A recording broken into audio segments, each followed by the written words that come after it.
Today we're here to talk about the evolution of electronic cigarettes. The FDA considered e-cigarettes to be known as electronics until they finally cracked down in June of 2009. In the beginning, underage teens were able to purchase e-cigarettes from certain vendors. After these changes, teens are now unable to buy e-cigarettes, e-liquids, and vapes in general. There has been a lot of controversy on this matter regarding the fact that they can come with or without the nicotine additive. The selling point of cigarettes is nicotine itself. Next, we will discuss what an e-cigarette is, the positive effects, the negative effects, and the information for the audience to make a decision themselves and to allow them to have an educated opinion on whether or not e-cigarettes are better or worse than regular tobacco use. For anyone that is unclear about what an e-cigarette is, formerly known as vaping, the general e-cigarette contains a battery, fluid, a coil, and wicking. The fluid is stored in a tank where the wick draws the fluid into the coil. The battery is used to give power to the coil, which in turn heats the liquid, turning it into vapor. When inhaling, you're receiving a mixture of vaporized oxygen and the oil used in the vape. The oil consists of propylene glycol, flavoring, and vegetable glycerin. You have the choice to purchase an oil that contains nicotine or not. Just some fun facts for you.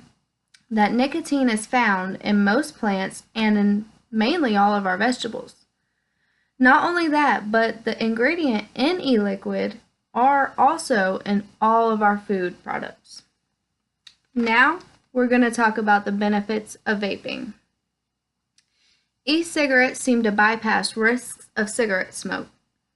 It provides a healthy alternative to cigarettes and nicotine intake.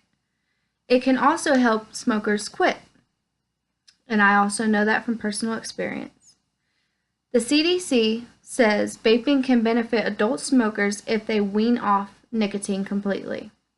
But the CDC doesn't recommend vaping for young ones and pregnant women because it could harm fetal development. Now that you have a better understanding of the benefits, let's take a look at some of the risks. Either way you look at it, nicotine is a harmful substance for the brain and should be weaned eventually. A Surgeon General has explained that the aerosol contains solvents, flavoring, and toxicants. E-cigarettes expose lungs to substances such as diacetyl that can later cause popcorn lung. But no need to worry, manufacturers have discontinued the use of diacetyl in flavorings ever since 2015. Plus, a Harvard study has proven no link between the two. Another risk vaping has is that the FDA hasn't approved e-cigarettes as a smoking aid. Now that you've understood the positive and negative effects vaping has, let's decipher. The average vapor says it makes them feel better. Each human is different, so make sure you do your research and get your info from a reliable source. And this is what sort of looks like a vaping mod in today's time. This is the tank that holds the juice right here. This is the mouthpiece, and this is the screen that tells you which wattage or ohms you're using.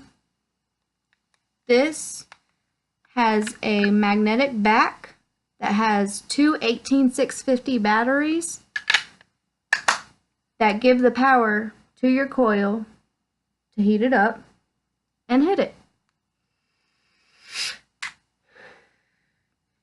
And it's vapor. So, with all of that being said, you are your own person. You make your own decisions. You get what you get if you get vaping, if you like cigarettes, if you like vaping.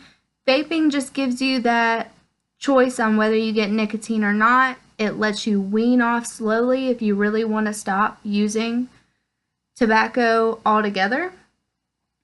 Cigarettes don't really have that option. There's no cigarette you can get with 0 milligrams, and it has that tar, chemicals, carcinogens, and vaping has been proven in a Yale study to be 97% better than cigarettes. Other than that, like I said, you're your own person, and you make sure you get your information from reliable sources. And this is Sarah Spiel, and I hope I have educated you to develop a factual opinion of electronic cigarettes. Thank you, and have a great day.